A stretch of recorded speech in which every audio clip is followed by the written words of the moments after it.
Hello everyone and welcome back to another video. Today we're going to see how to redeem PayPal gift cards. First thing first, go to paypal.com or open the PayPal app on your phone. Enter your login details to sign into your account. Now once you're in your account, find the wallet section. It's usually visible on the main screen or in the menu. Just tap it to open it. Now inside your wallet, click Add Money. This is where you can add funds or link cards. Look for the option Redeem a gift card or a voucher.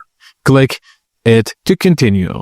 Now type in the gift card code. For digital cards, copy the code from your email or text. For physical cards, scratch off the code on the back to reveal the code. Double check that the code is entered correctly, and finally click the Redeem button to confirm.